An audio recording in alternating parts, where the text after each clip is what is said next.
All right. This is going to be weird because we got to give him props for winning, but there's a lot of teaching points, Mark.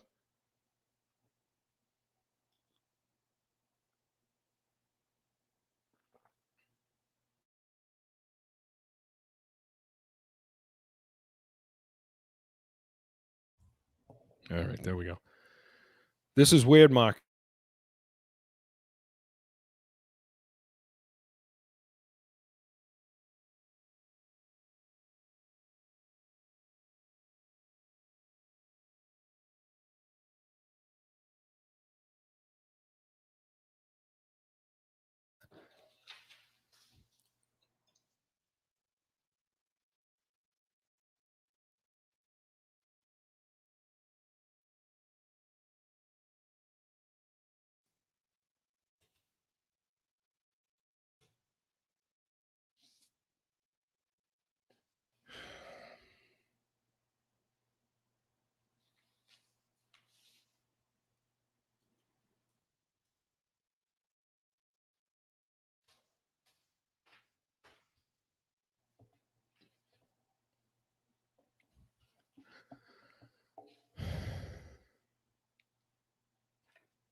Are you ready for the PATS Nation? The only real deal Patriots postgame show.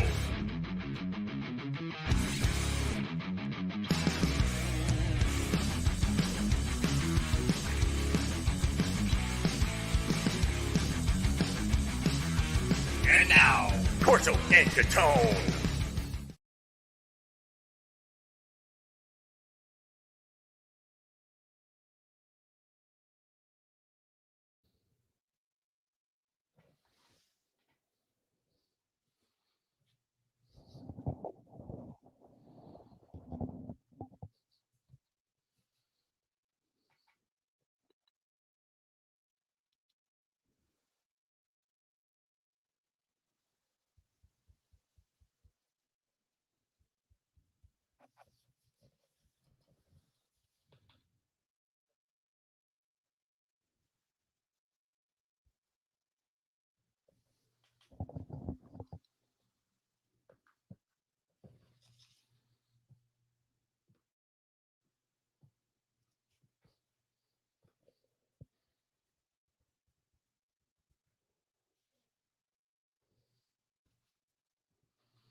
Hey, Mark, I think I was muted the entire time. Yeah, you were. So, You were. welcome into the PATS Nation, the only Patriots. I'm going to do this again. The only Patriots post-game show worth watching. Week 8 sees the Patriots travel to the Chargers and then a stunning upset, beat them 27-24. An upset to everybody but Mark Catone, who actually picked the game right, 27-24. So props to you, Mark, on that.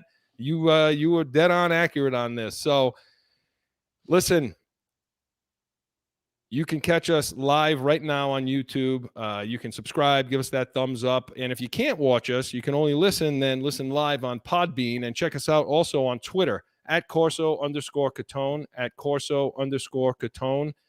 And give us a call, 855-313-PATS, 855-313-7287. And Joe, I'm all discombobulated today with this win. I'm telling you, because I don't even think I introduced myself. It's Halloween. It got all crazy for it is Halloween. None of the things are working. But yeah, I'm Chris Corso, and sitting over there is Mark Catone. Joe's up in the booth. We got all that out of the way now, so we're gonna have our Mac Mania segment, Coach's Corner, and of course our Sunday Stiff. So Mark, listen. Give us your impressions of this win. It wasn't the prettiest of wins, Chris. Obviously, there were a lot of things that they didn't necessarily do well, but bottom line is, Chris, you went on the road. You got to win against a team that was 4-2. That everybody legitimately said, "Hey, if you can beat the Chargers, then you finally can hang your hat on a win that against a team that everyone thinks is a good team." Well, you went and did that on the road, so hey, it's momentum, Chris. You're 4-4. You got 9 games left of the season, and let's see what happens. You're right in the middle of things right now. To me, it was as must win of a situation as I think you're going to get. Right. Like you said yesterday, to salvage the season and be able to try to make the playoffs, you had to go 4-4 here, because when you look at the rest of the schedule coming up, Panthers, Falcons, Browns, these are games You got a shot. You got a shot, especially seeing what we saw today. You're going to be in these games. And now I think you can go back now to the Dallas game and the Tampa game, and you can say, hey, you know what? They were close, and they could have won those 2 games, because now you went to San Diego or LA and you beat them, right? Yep. So yeah, we got a lot to unwrap. You ready to get started with Mac Mania? Let's go. All right, Joe, let's do it.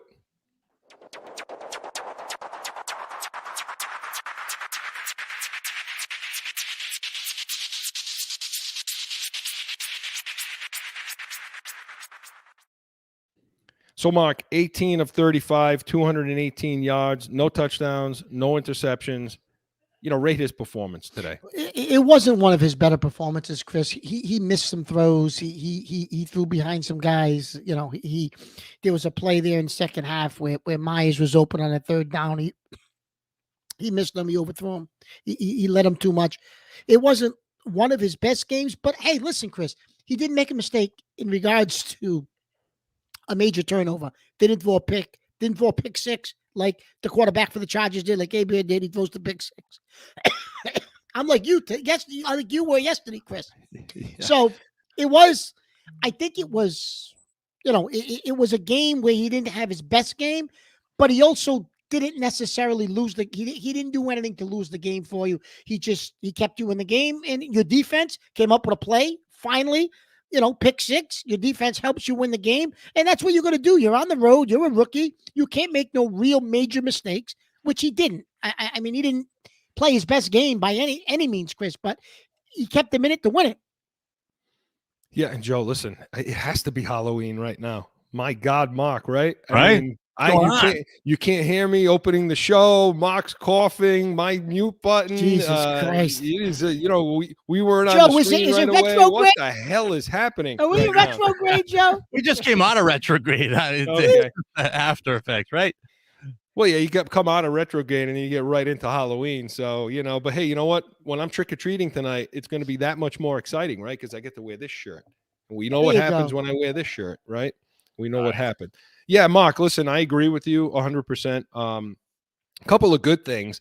He still – listen, I love the way he throws the deep ball. I mean, he overthrew Chris, that throw he threw in the first half to Aguilar, wasn't that a great throw? I liked it. And that's when I said, this kid, if you protect him – If you protect him and actually gave him guys that could get downfield and get open, Chris – Mark, he threw, and again, this seems to be the theme for him every week. He threw to 8 different receivers today, completed passes to 8 different receivers. And last week was 11. So, I mean, this is what you're seeing out of this guy. He's taking what they give you. Yeah, but you see, he's starting to take more shots down the field, more shots.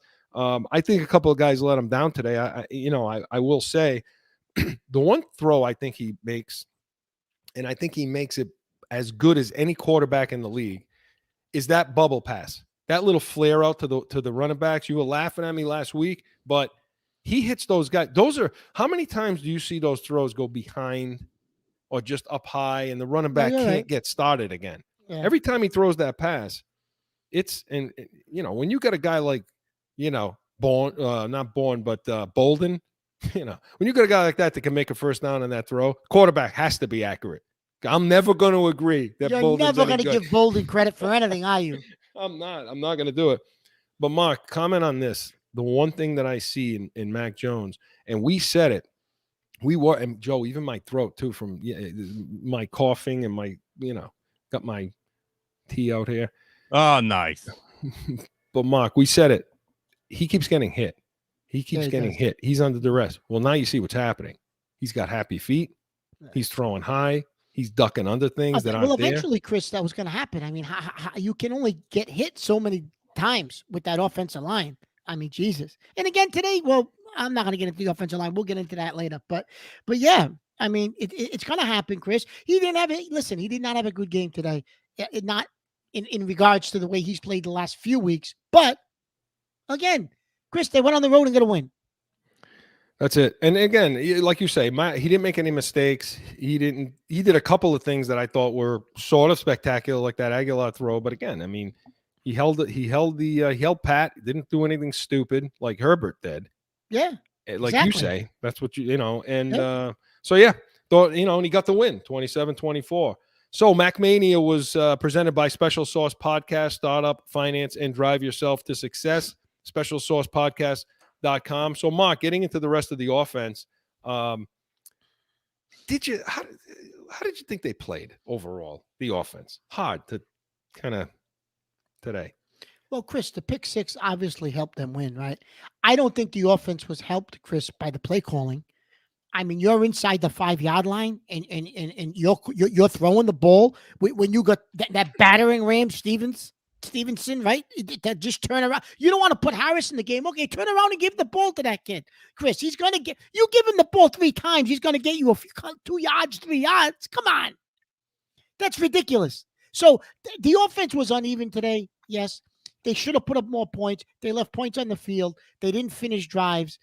I don't think we gave McDaniels props the last couple of weeks saying, hey, we think he's figured out the strengths of this offense and what it needs to do to be successful. Today, Chris, it was almost like McDaniels regressed in his play calling.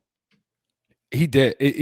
How can you be on the 5-yard line? I think it was like both times were on the 5-yard line or in. And you come away with 3 points. And look, I'll be the first to blame the players for this, but it's not. This time, I just don't see that. You don't have the wide receiver, and especially, Mark, the play calling. If you are going to throw the ball, your back corner throw is to friggin' Myers? How is he? That's not the guy. Why not Henry? Why not Jonnu Smith? Well, I was just going to say, Jonnu Smith, Chris, you signed this guy. He's supposed to be this big athletic tight end. You mean to tell me you can't throw the ball up to the back of the corner of the end zone and see if he can come down with it? That, or just have him find a hole, turn, and get the ball into his chest. Or what about your buddy number 1? Oh, he had a couple catches today. Chris, see if he can go get the ball in the back of the end zone. That's all they did with him. That's all they did with him when Brady was there. They tried that a couple of times with him. N'Keal Harry. Okay, he caught 2 balls. One of them, he was getting up, but he was hurt a little bit. Did you see that? You always got. Listen, did you see that? Stiff. I mean, he sucks, But listen, like I said, all kidding aside, though, Chris, if that kid if the kid can't do anything, just because of his body size, put him on the goddamn field and see if he can go in a corner and jump for a ball. He's making $50 million a year. He's making $50 million in 4 years, $12 million a year. I mean, he caught a couple passes today, but he caught a pass, went upfield, and he got a holding call, false start call. I mean, what? It just doesn't make any sense. But yeah, the play calling in the red zone sucks. It does. You're second and goal from the 1-yard line, and just like you said, you don't go jumbo or something unbalanced on one side and just give Stevenson the ball. You can QB. See, the guy we won't name anymore would have called his own number there. Yeah, he would have. And he would have got it. But he would have called out of what was called. He would have audibled out of what was called and called something else. But I mean, Mac Jones at this point, Chris, is not doing. He's not doing that, right? Yeah, so you're relying on your play caller to make sure he put you in the good spot, and he didn't do it. Now I will say on one of those, fine. I don't like the fact that they were passing, Mark. But if you're going to do it, guys have to execute. And Hunter Henry in that situation, the pass where the ball went wide to the pylon, and Henry was just coming out of that route. Yep. There's a hot read right on the outside of him. That blitz came from the corner of the safety just to his right. You've got to see that as a tight end. As Mac Jones saw it because he got the ball out right away. Like, you've got to see that blitz is coming hot off the edge, and you got to cut your route just shallow and turn right to the quarterback. He didn't do that. No, he didn't. So, and as a veteran, Chris, I mean, he's got to be able to do that. Jesus Christ. Yeah, absolutely. And again, the offensive line, Mark. Talk about them. I mean, they let them. They ran the ball like crazy today. And they were, just so we can, 141 yards rushing, but the holding calls, the false starts, Mark. I was just going to say they ran the ball, Chris, but Jesus, false start, holding, a win, a critical hold, right? On Harris's run there in the second half. That was a touchdown. That's a touch, Oh, that was Haran. That was Haran on that one. But when Harris puts them in I think they would have been inside the 20, Chris, on that. And then they ended up, I think, going for a field goal on that drive, or maybe they didn't get anything out of the drive. But just bad, Chris, real bad. Like the offensive line, Chris, is just, that's what you're going to get all year out of them. So I don't think that's changing, Chris. It's week 8. And the old adage, the old Bill Parcells' old adage, you are what you are. And that's what this offensive line is going to be all year, Chris. I mean, we can talk until we're blue in the face. You're going to be dealing with those types of issues in plays, penalties, and false starts. That's going to go on all year, I think, Chris. I don't think you're gonna fix that this year. That whole offensive line and the coaching of the offensive line needs to be changed, but that's a whole other issue. That's a different, well, when we get to Coach's Corner, that's a whole other issue. Have a lot of fun things to say there. But Mark, they were pretty balanced. So I agree with you on the offensive front, but you give them props on the running game. Yeah, you give them props. Now, some of the, these, I don't think people realize how good the backs are. Stevenson, and I'll put Stevenson in there, not Bolden. Stevenson and you don't give Paul Bolden any credit for anything. No, I'm not giving him shit.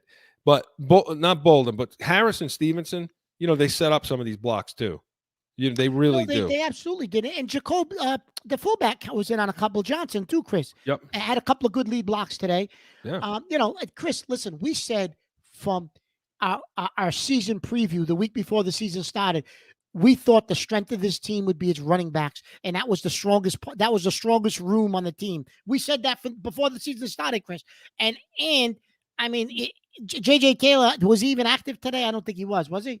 No. But which I don't understand that, Mark. Why can't when James White was here, you had Chris? If James White was healthy, right? You got to figure that's another guy that you would probably count on. So that, and it's even without White, Chris. I still think it's the strongest room, on the team. But you're right. Why wouldn't J.J. Taylor pick up White's slack? That's what I understand. I mean, they had when White he not pick up the blitz, Chris? Is that it? When White was active, they had all the running backs. They had the same backs. You know what I mean? They put Taylor on the bench. Well, now White's gone. I would think you'd have the same amount of backs and J.J. Taylor active. I don't understand why they're doing that. Maybe it's the blitz pickup. I assume that it's a matchup situation where they're looking at it saying, today Stevenson will. But if you're going to activate him, friggin' use him on the goal line. And you said it on yesterday's show, Chris. They will never have Bolden inactive, ever. Never. That'll never happen. Unless Bolden gets hurt, he'll be active every game. So, and Mark, they were pretty balanced today. They threw the ball 35 times and they ran the ball 39 times. That's pretty balanced. And this is what, the fourth game where they've gone over 120 yards rushing. So it is going the way you said it would go, which is the backs are getting it done. The only thing that's holding them back right now is the damn play calling and the coaching when it counts, to me. So I wholeheartedly agree, especially today, Chris. My God. So now the wideouts. Again, his go-to guy is Myers, which he didn't have a solid game today. There were 9 targets. He caught 4 of them for 37 yards. That's not going to be good enough. No. I mean, it's good enough today. There was one play, Chris, in the first half. It was a ball thrown to the sidelines, and so he gets 1 foot down, and then he comes down out of bounds with his arm or his shoulder. He doesn't get that second foot down. He had no body control going up for the ball. But that's a play, Chris, that a number 1 or 2 receiver makes. All day. He's not that receiver. A top flight receiver makes that play all day long. He comes down with the ball. The ball was put where it needed to be. There was a guy over his back shoulder. The ball was where it was supposed to be. He's supposed to get that ball and get down in bounds, and he couldn't. Agreed. I mean, again, it's and that in and out, that inside out pass You know, they were near the goal. It was either second or third. Was either second or third down when we thought they should have been running. That's a guy like Edelman. Edelman breaks their ankle. Edelman breaks the corner's ankle getting from in back to out. You know, and Myers just isn't. Myers just just not capable of doing Myers that. isn't capable of that, and I thought Bourne would be able to do a little bit of that, Chris, but I don't think he can do that either. Bourne was And disappointing. Gunnar, I thought maybe Gunnar had an opportunity at one point. I mean, they don't even use him as a receiver anymore, but he can't either. And that's a missing part of this offense, Chris. Gunnar had a great day. No, he did, but not. I'm talking about as just as a wideout. You're right. He did have a good game.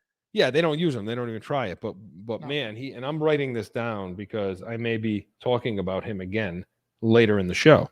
Gunnar, because he put them in a lot of good field position in this game. And if was you huge. remember correctly, Chris, he had a huge game last year against this team. Yeah. I think he had a touchdown. Yeah, he did. He ran one back for a he brought touchdown one back. last year Yeah, against they this showed team. they showed it. Yeah. Mark, were you surprised at all? Joe, you too.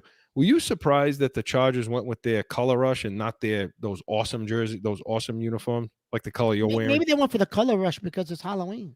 I hate that color. I was actually just at a Halloween party talking about it earlier. I hate those powder blue colors. I like what they had today, actually. See, Mark, and I'm the there only it guy, is. apparently. I don't know why that is. No, I hate color rush too. I don't like the Patriots home uniforms at all. But Mark, do you see why everything's messed up? He went to a Halloween party. Jesus, Joe. Right. I mean, we're working over here. He's at a Oh Halloween party. my God. No, you know what I miss, Chris? I miss the old the yellow pants with the lightning bolt down the side and the white jerseys. Beautiful. The white jerseys, right? Those crisp white jerseys with Dan Fouts and J.J. Jefferson and Charlie Joyner, Kelly Winslow. I didn't like that phase they went through with the black. It was like the black or dark blue or whatever the hell that was. Yeah, I didn't like those either. And by the way, the New England fan show, props to you New England fans out in L.A. that traveled. That dude that paints his head silver, he was there. And so props to the New England fans because that joint was full of New England fans today. And you could hear them. So, again, the wide receivers had an uneven day. And I didn't like, Bourne, he put the ball on the ground, which is unacceptable. But what I couldn't stand was when he was running that outside in route and he slipped. Mac Jones took it. He said, that's on me. That wasn't on him. So, Chris, listen, that's the thing with these receivers, right? So Bourne, the last couple of games, you think, okay, he's going to step up now and he's going to take that next step and he's going to, none of these guys, Chris, ever take that next step. They have a good game and then you're like, okay, maybe this guy's going to turn into this. And they just don't, because when you're a borderline guy, Chris, or a 3 or a 4, yeah, you're going to have good games and bad games. You're never going to you're not going to be able to do it consistently because you're just not that guy. Right. And Bourne showed that today. And Mark, you talked about Folk real quick. And you know what? We don't usually talk about the kicker, but we do need to. He's 4 for 4 today. Yeah. I mean, the guy's money. I said every yesterday time you on need the it. show, You did. He was going to have a big game today. Yep. You said he was going to kick a field goal to win it, and basically he did. It wasn't a last-minute one. But yeah. So, Joe, he wasn't He perfect. was like, oh, come on, Joe. Give me credit. 41 or 41 for outside over 50 yards. He's still on track with I think like 40 made field goal attempts. Yeah, he's 4 for 4. His longest today was 48 yards. But yeah, I mean, he's money. The guy is money, and so hats off to Nick Folk as well. So yeah, Mark, offensively, I think if the play calling was better, they would be better. And Chris, but the one thing, Chris, and you brought it up already. Yeah, I can't deal with it anymore with the tight end. $100 million, Chris, on those two guys. Jesus, you got to get more out of those two guys for $100 million. Are you kidding me? Yeah. Again, it's no good, Mark. No bueno. Hey, listen, Mark, Joe, we need to get DraftKings on here. We need to put a couple of parlays in if Mark's going to keep picking the games like this. I'm thinking, right? And we can get, we can get him out of that hotel, and then into, Yeah.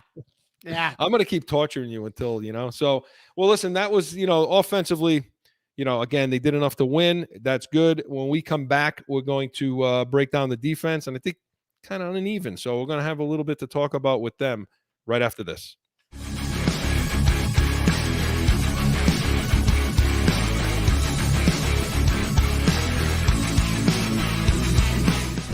How do I get to the point where I understand my passion enough to communicate it outward and dial myself in so that I can craft my own sauce? But you don't have anyone that's going to give you the right advice. Now you do. We've been discussing where we live and what areas do we want to always talk about. And really, it's startup, it's finance, and drop. We are Special Sauce Podcast.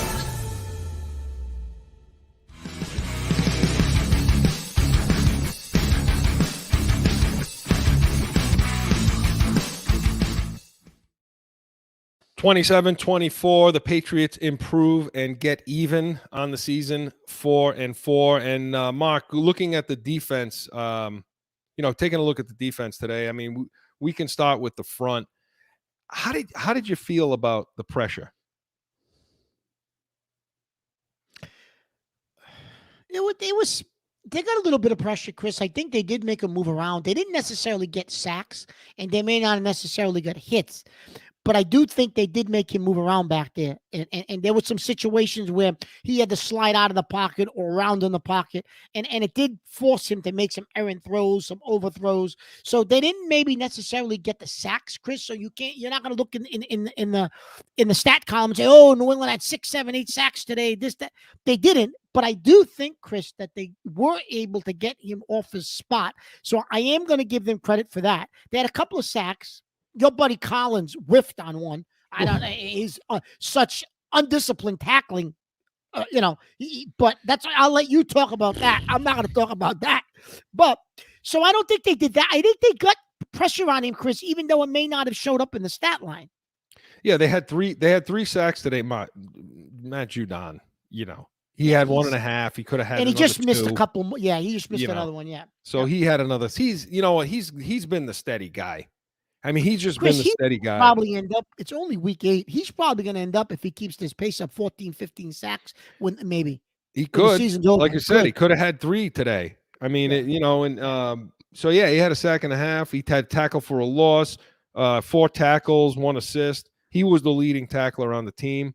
And then you go, again, what irritates me is you start seeing J.C. Jackson, Kyle Duggar. You start to see these guys at the top of the stat line. Yeah. And I don't like that. I mean, I don't like seeing defensive backs. I mean, making these plays. Hightower, I mean, as sad as it is to say, Mark, it's time.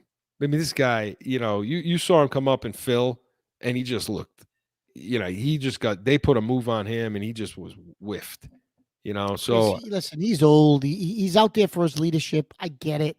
To try to put guys in the right position and all this stuff. But you're right. He's just old now, Chris. This is it. This is his swan song. You won't see him next year.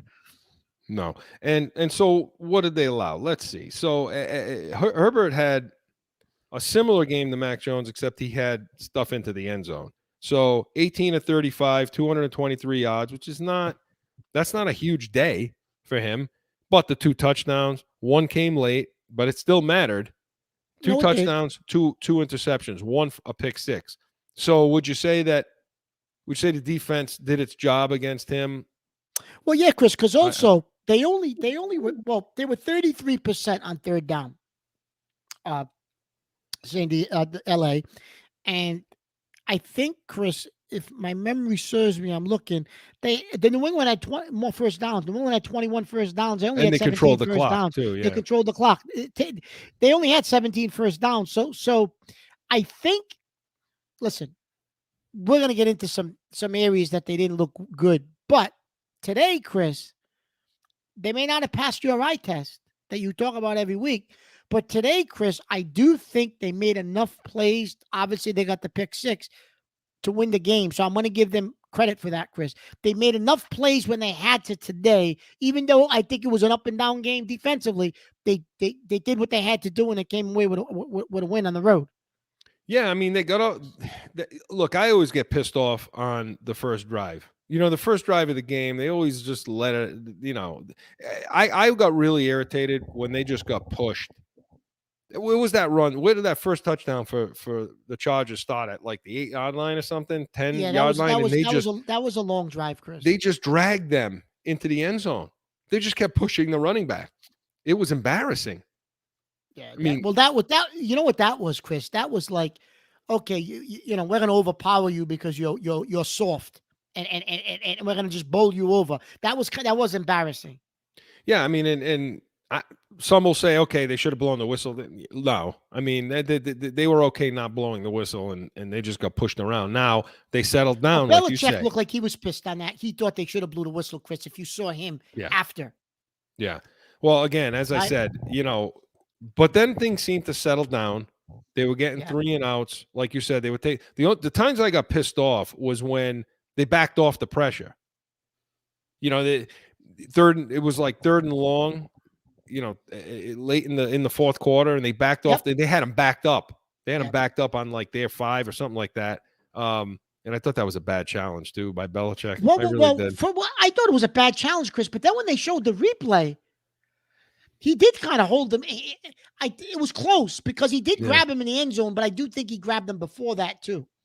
Well, his foot was outside, and the ball was, I think, outside. I don't know. I don't know, but that was kind of a stupid challenge, no? Well, like we bust his chops for not challenging the obvious ones. He goes and challenges something like that. In a close game where you're going to need your timeouts. I don't know, but in a close game, Chris, you're right, and it was a close game at that point. So yeah, you're right.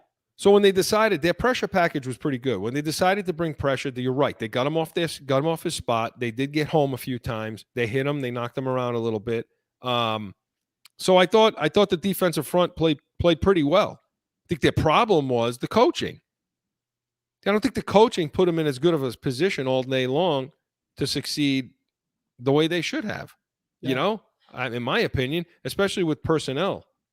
Having certain guys on the field that shouldn't, to me, be on the field.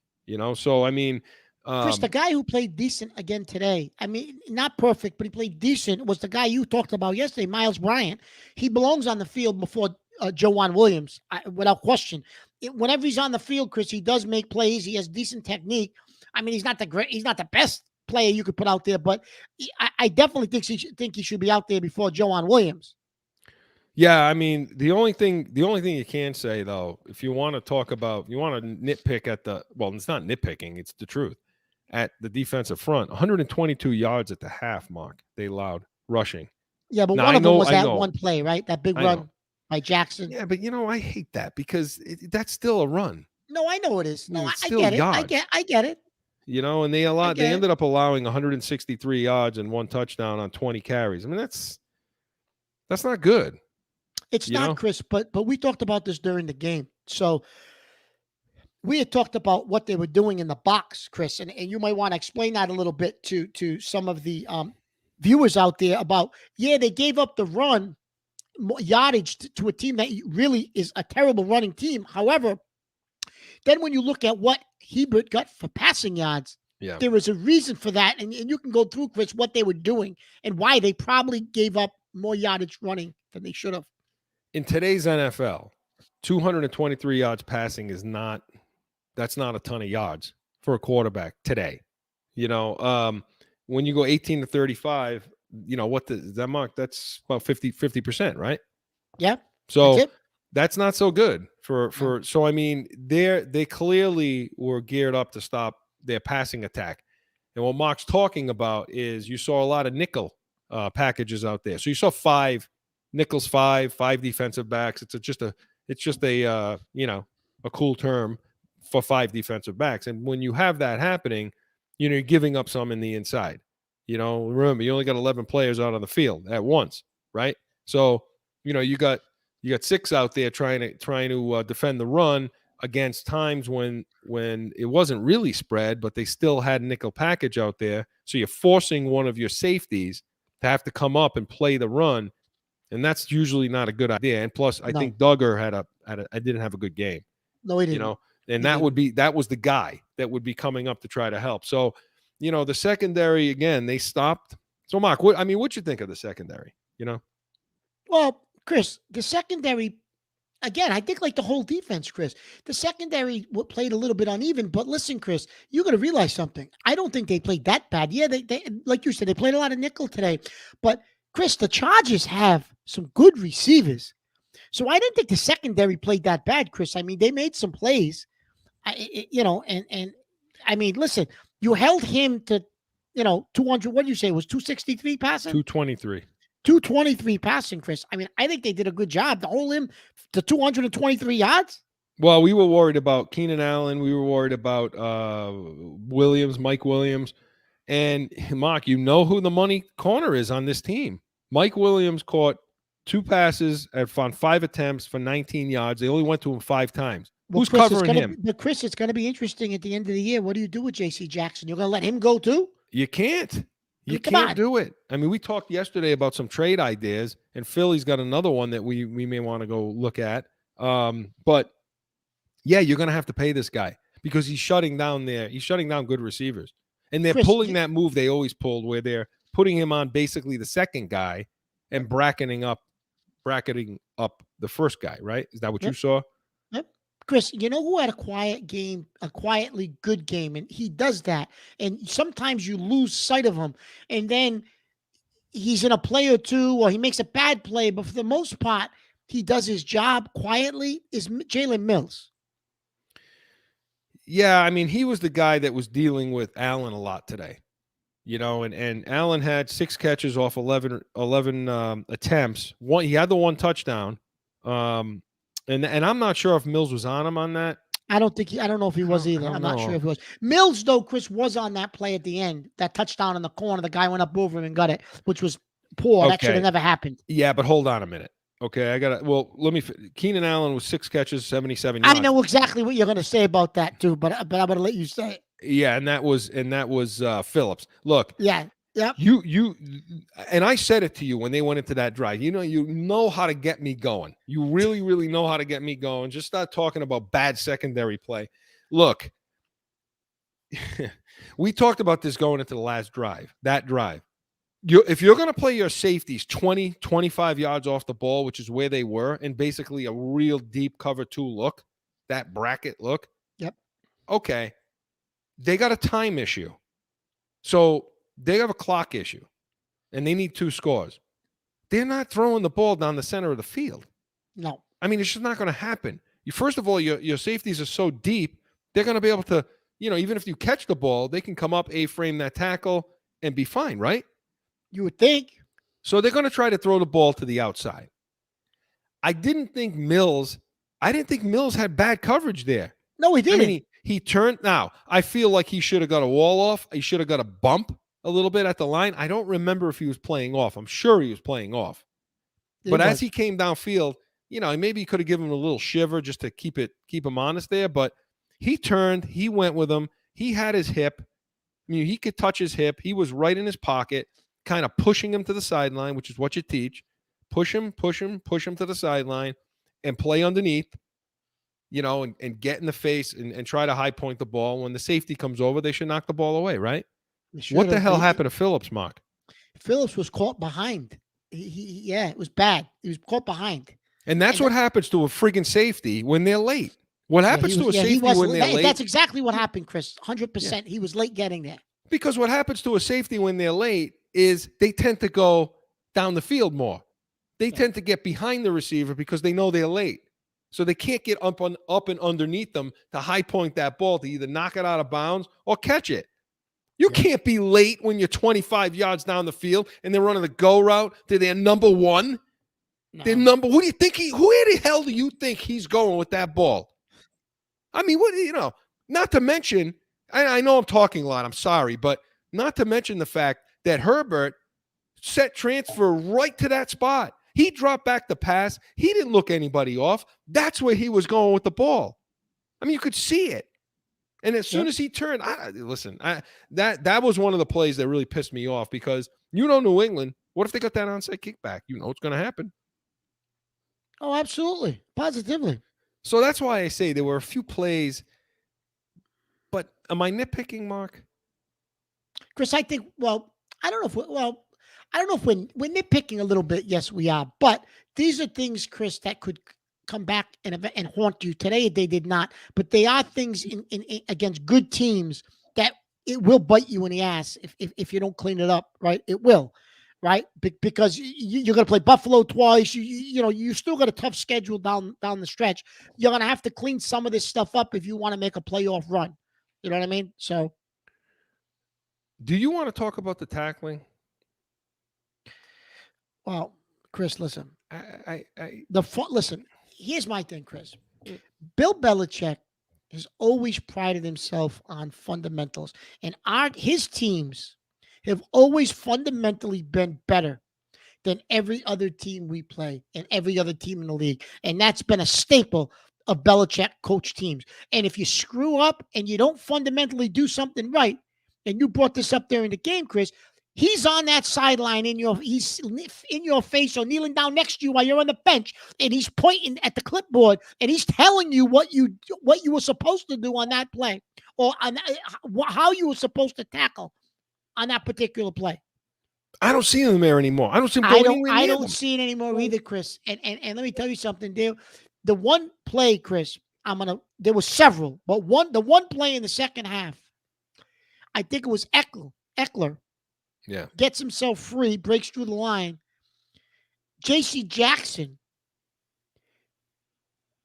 the tackle, Chris, he's so high up on his shoulders. You and I counted. He carried him for like 12 yards, 13 yards, Chris, after contact because the tackling technique was so poor. Tell him about the film I sent you this week. Yeah, so you sent me film on Chris's son plays corner, and he sends me film, three or four different plays, but there was one play in a row, but there was one play in particular where he's on the outside covering a receiver, and he's looking into the backfield while he's covering the receiver, and the receiver comes off the line. Now he's looking in the backfield. Receiver goes to engage to block him, and he slips him, gets off him, gets into the backfield, makes the play low, throws him to the ground. Perfect tackling technique, perfect shedding of the block, the receiver, perfect technique. Swim moves by him, gets in, bang. I haven't seen a Patriot corner do that all season, Chris. No, and he shed to the outside. So that you can, as a corner, you're supposed to always come outside in so you can force everything to the flow. The flow is where everything is flowing. Okay, and that's where your inside help is coming. So you shed to the outside, to yourself to the outside. And then you reestablish and square up, and then you make the tackle. Juwan Williams had a chance to do that today. Okay, he got off. He got blocked, and he was trying to press the block in so that his help could come. Well, explain to me why you can't shed that. You can't rip that block down and still score. I listen. Like I said, it's pissing me off, but pissing me off even more than that, Mark. And I'm so friggin' sick of it. And it isn't just the Patriots. It's across the friggin' league. Okay. Everybody goes for the kill shot. That's all they do. They run to a ball carrier and they just launch themselves. Chris, they all want to be on Sports Center. They want that Sports Center moment. So think about it. That's what this has become, Chris. There's no widening the base. They used to call it breakdown. There's no doing that. There's no squaring up. There's no getting your shoulder ahead of that Seattle tackling, no rolling. It very rarely do you see it anymore. And you have to see that from the outside guys. The inside guys are taught to tackle profile up here, the near pec, But the outside guys are supposed to be low. Mark, it wouldn't happen. Instead of the damn kill shot, be fundamentally sound. Yeah. The reason why Eckler was able to drag them for so many friggin' yards is because if you go back and watch the film and watch the tape, pick any game you want today. Nobody's at his legs. How do you let a running back just keep driving his legs and have about four guys up top like this, Mark? How the hell you do it? How do you expect to bring a guy that size down with his legs the size he is and just let him keep pumping his friggin' legs? Somebody take a shot at his ankles, right? Third guy in, maybe fourth guy in. No, Chris, they're all trying to rip the ball out. And then I know we're going to move on, but then the last thing I'm going to say is, I know we're focusing on the defensive backs, but then in the second half, J.B. Collins comes around the edge. Should have been an absolute sack on Hebert. He goes high. He just slides, ducks the goes right by him. I mean, Jesus Christ, come on. It should have been a guaranteed sack, Chris. Guaranteed sack. And Collins blows the tackle because of terrible technique. Horrible technique. And, so it's just bad. Some bad fundamentals. That is not what Bill Belichick teams typically do. We'll just leave it at that. And he's not saying anything to them, which brings us to our next. This is a perfect segue into Coach's Corner. Joe, let's have it.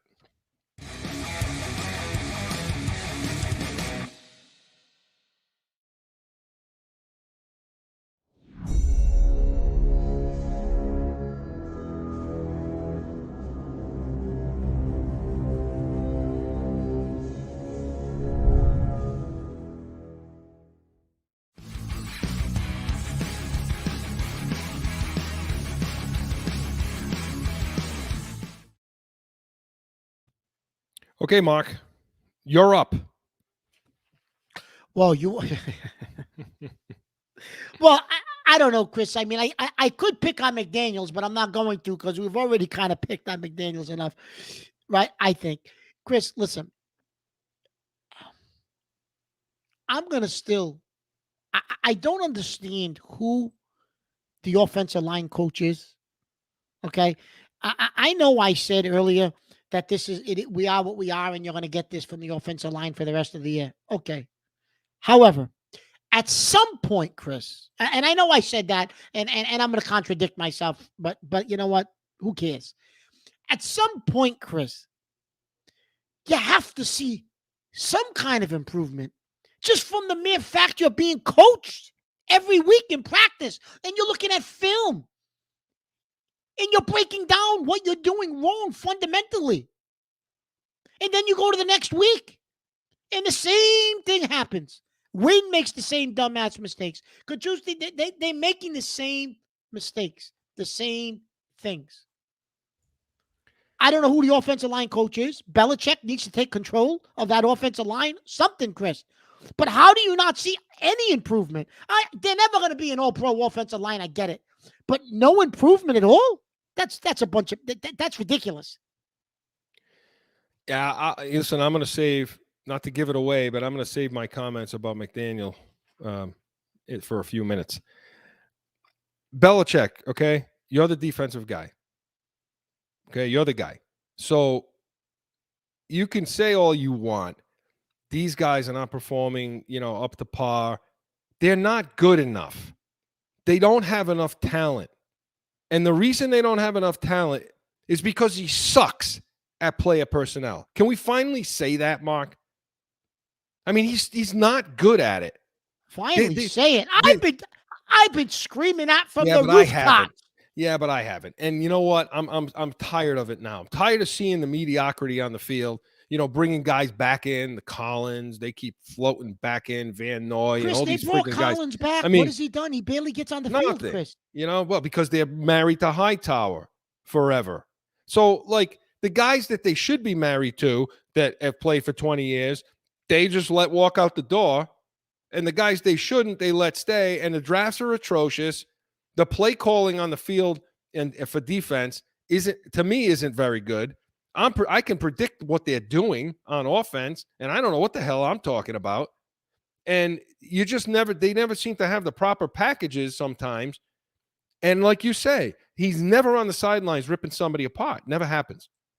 Never happens. So he used to be, Chris. Mark, I'm with you. It's time. It's time to clean the house. And the one thing I'll disagree with you on is I don't want to turn the keys over to McDaniel. I want them all gone. I want to see a guy like McVay put a staff together, a young guy, 35 years old, get in there, full of energy, full of life, and bring this team back to where they need to go. Don't you think it's time? Listen, I told you this how many weeks ago? Time for him. It's time for him to go. I said it, and I'll continue to say it. That's just my opinion of what I've been seeing and what I've watched. Chris, listen, I can't even get into the drafts because it'll be Tuesday morning if I start talking about drafts. Timeouts? To have no timeouts left? When the hell does that happen to that team? Well, I think in fairness, though, Chris, I think that the rookie quarterback had to call a couple. Predictable. No, Very I know. predictable. I know. And to not have guys ready to take a blitz off the edge, not good, Mark. No. It's not good. No. So, Coach's Corner was presented by CORSO Law Group, Arizona's leading criminal and traffic law firm. CORSOLawGroup.com. Allow us to be your voice. So, Mark, the time that everybody's waiting for every week, our Sunday Stiff. Let's have it, Joe.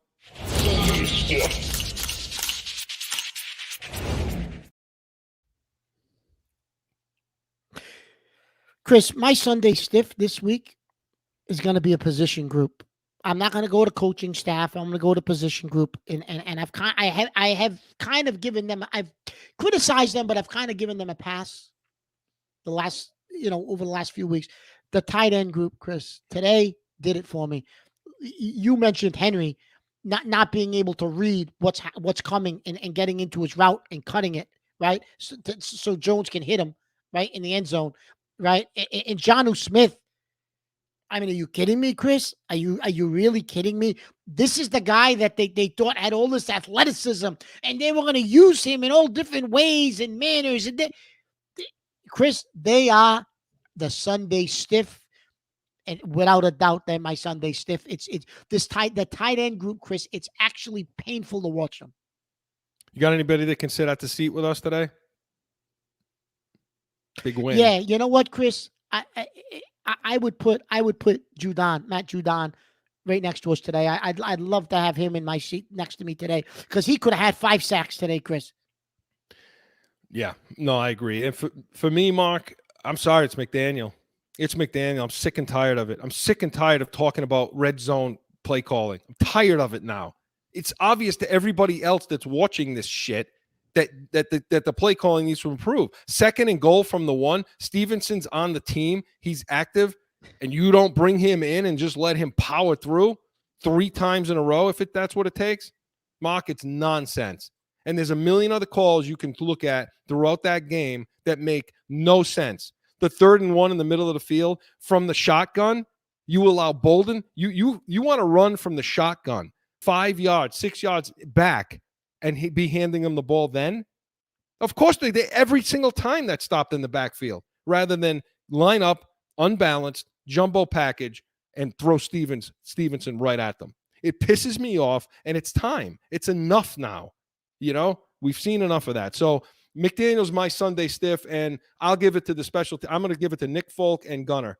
Those guys are going to get our best candy tonight. They get the big candy bars, for trick-or-treating tonight. Whoa, big candy bars. The big candy bars. They get the candy bars and the staplers, all that stuff. And by the way, size. Real quick, Joe, real nice. Very nice setup tonight. I like that setup part of it. You know what I like the best of the setup, Chris? I like the score. 27-24. I like that score. I like that score, too. So let's go, Mark. That's because I predicted it. Well, listen, we got to wrap this thing up for our 2-minute warning. Let's go, Joe.